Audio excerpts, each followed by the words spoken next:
Pengertian fonemik.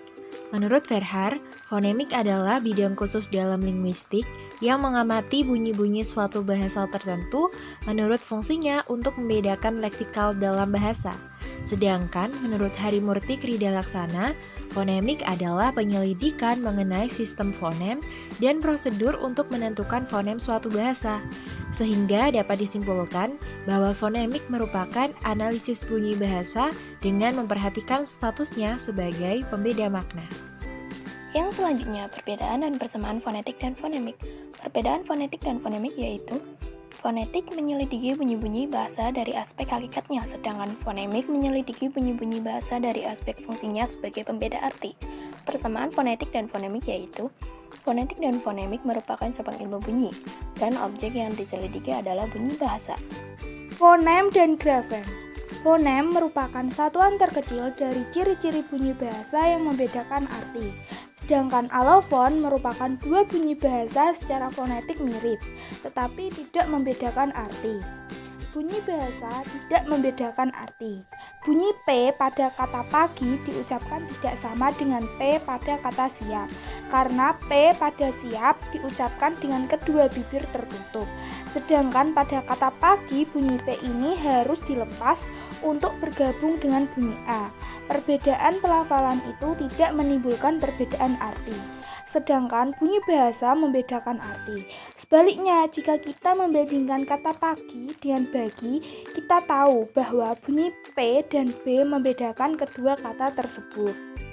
Fonem harus dibedakan dari grafem, karena fonem merujuk ke bunyi bahasa, sedangkan grafem merupakan pelambang fonem yang berbentuk huruf. Tidak mustahil bahwa keduanya kelihatannya tidak mempunyai perbedaan. Selanjutnya adalah fonem dan grafem.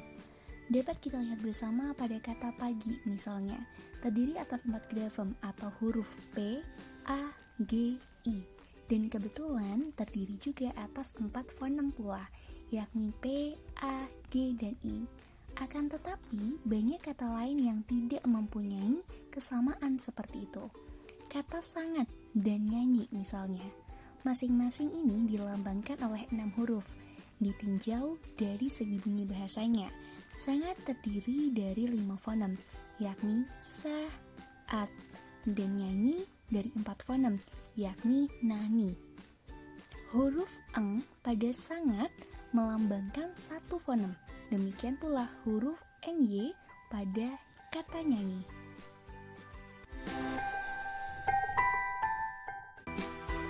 Fonem merupakan bunyi bahasa yang berfungsi untuk membedakan makna kata.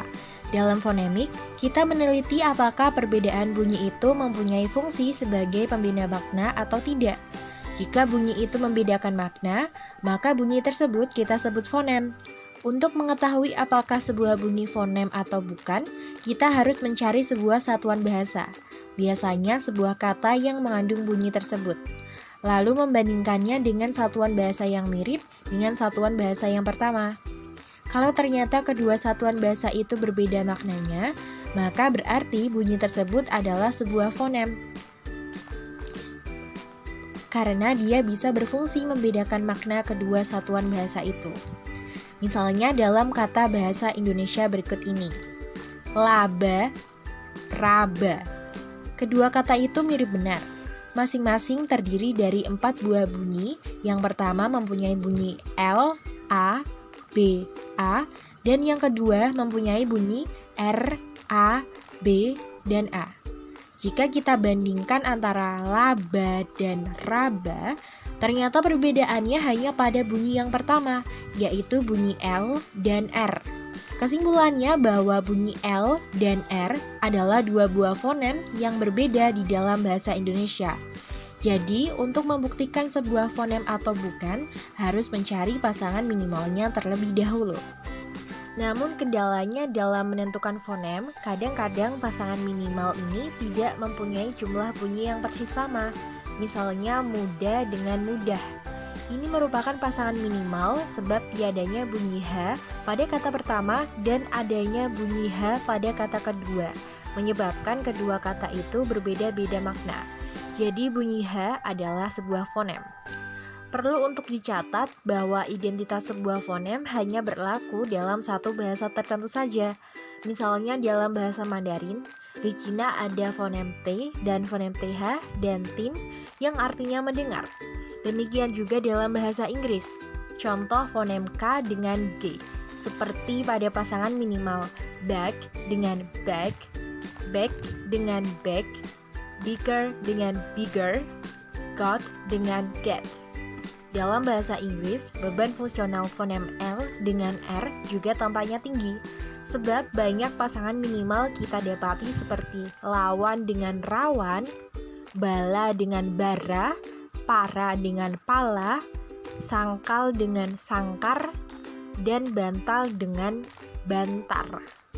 Bunyi T dengan TH dalam bahasa Inggris bukan dua fonem yang berbeda, tetapi dua bunyi dari fonem yang sama, yaitu fonem T. Dalam bahasa Indonesia, fonem I tidak punya 4 buah alofon. Dalam contoh, Cina, tarik, ingkar, kali. Yang kedua, dengan menggunakan atau memperhatikan distribusi. Yang pertama, distribusi komplementer. Yang dimaksud dengan distribusi komplementer adalah distribusi yang tempatnya tidak bisa dipertukarkan juga tidak akan menimbulkan perbedaan makna. Sifatnya tetap pada lingkungan tertentu. Contoh, fonem P dalam bahasa Inggris ada 3, yaitu yang pertama pas, space, yang beraspirasi. Yang kedua, space, spies, yang tidak beraspirasi. Yang ketiga, map, mipe, yang tidak diletupkan. Yang kedua, distribusi bebas. Alofon itu boleh digunakan tanpa persyaratan lingkungan bunyi. Dalam distribusi bebas ini ada operasi bunyi, yang jelas merupakan 2 buah fonem yang beda karena ada pasangan minimal tapi dalam pasangan lain ternyata hanya varian bebas. Seperti fonem O dan U.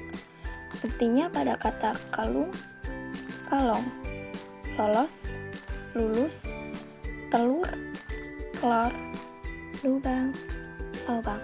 Yang selanjutnya, cara menentukan atau mengklasifikasi fonem yang lain dengan cara mengklasifikasikan bunyi pada fonetik, yakni perhatikan unsur suprasegmental, ada bunyi vokal dan konsonan. Bedanya kalau bunyi-bunyi vokal ada konsonan ini agak terbatas, sebab hanya bunyi yang membedakan makna saja yang dapat menjadi fonem. Itu pun hanya tertentu saja. Ada beberapa macam fonem, yaitu yang pertama, fonem segmental, yaitu fonem yang berupa bunyi yang didapat sebagai hasil segmentasi terhadap ujaran arus ujaran. Yang kedua, fonem suprasegmental, yaitu fonem yang berupa unsur-unsur suprasegmental atau fonem non-segmental. Dalam bahasa Indonesia, unsur suprasegmental tampaknya tidak bersifat fonemis ataupun matemis, namun intonasi mempunyai peranan pada tingkat sintaksis. Umpamanya kalimat dia membaca komik. Jika dengan tekanan pada kata dia berarti pembaca buku itu orang lain. Jika dengan tekanan pada kata membaca berarti dia bukan menulis atau menjual komik. Jika dengan tekanan pada komik berarti yang dibacakan bukan koran.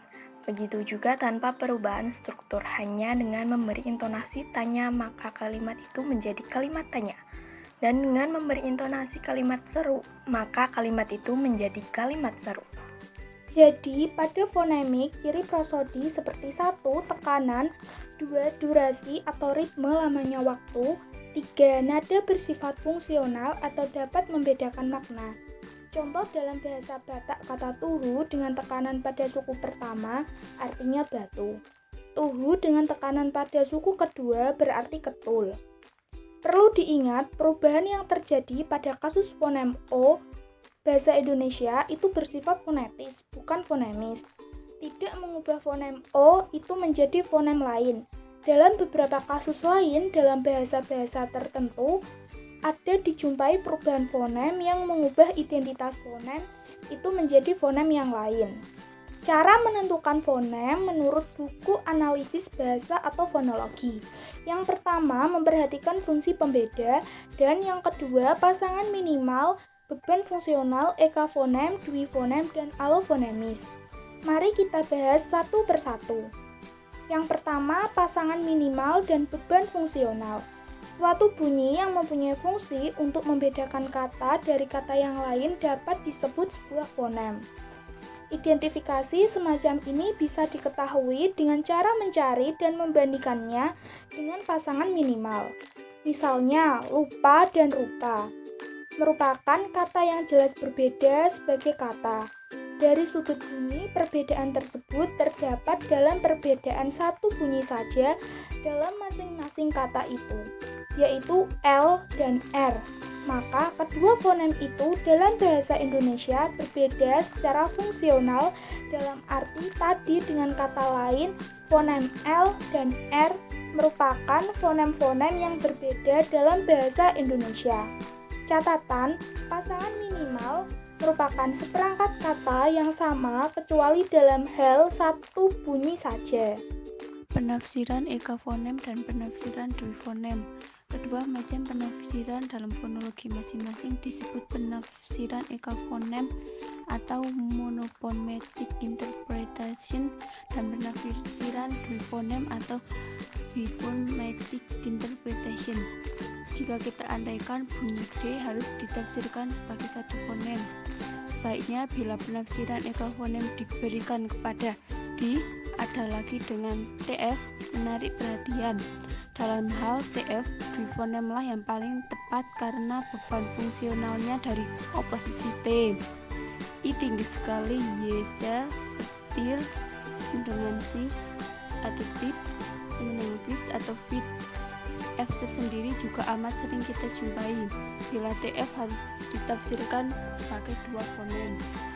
Dengan memperhatikan variasi allotonemis, allofon adalah wujud sama seperti variasi bunyi. Contoh bunyi I punya variasi I dan L. Allofon adalah salah satu wujud konkret mengucapkan suatu fonem bahwa di antara allofon dari suatu fonem kita tidak bisa mengucapkan salah satu semaunya, yang mana di antara allofon yang harus dipakai tergantung dari bunyi apa yang berdekatan pada fonem. Jadi allofon yang mana dipilih ditentukan oleh lingkungannya atau environment allofon tersebut. Variasi allofonemis termasuk fonologi karena menyangkut kemungkinan konkret terwujudnya pengucapan dari sesuatu fonem. Selanjutnya adalah premis yang dipakai dalam menentukan fonem-fonem dan sistem suatu bahasa. Apa itu premis-premis hipotesis kerja?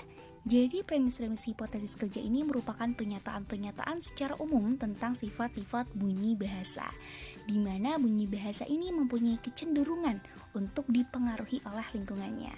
Kelompok-kelompoknya itu seperti MP, NT, MB, ND, dan lain-lain.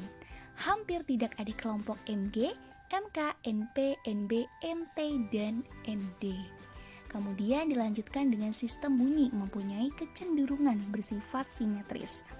Dalam bahasa Indonesia terdapat sepasang hambat, ada P, T, C, K, B, D, C, G, dan nasal M, N, N, N. Perlu diketahui bahwa ada juga sistem fonem bahasa yang tidak seluruhnya simetris, dan jika hal semacam itu terjadi, biasanya ada pula keterangan mengapa terjadi kesimetrisan demikian itu.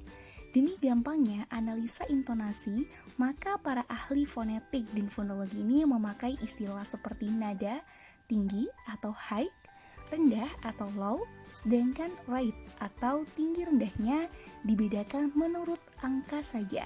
Misal, angka 1 sampai dengan angka 4, seperti pada musik, tetapi tidak sama dengan jarak di antara nada dalam musik. Misalnya kalimat, apakah saudara sudah makan? Dapat dianalisa intonasinya sebagai berikut, yaitu intonasi mulai pada 4, menurun sampai pada 1. Pada saat mulai diucapkan kata makan dan menaik sampai pada 3 pada akhir kalimat itu. Tingginya yang tepat hanya dapat ditentukan dalam laboratorium fonetik saja. Walaupun demikian, tanpa peralatan laboratorium pun kita dapat mencapai sesuatu analisa yang cukup memuaskan juga. Khususnya bila kita mempunyai bakat musik dan telinga kita peka akan tinggi rendahnya nada.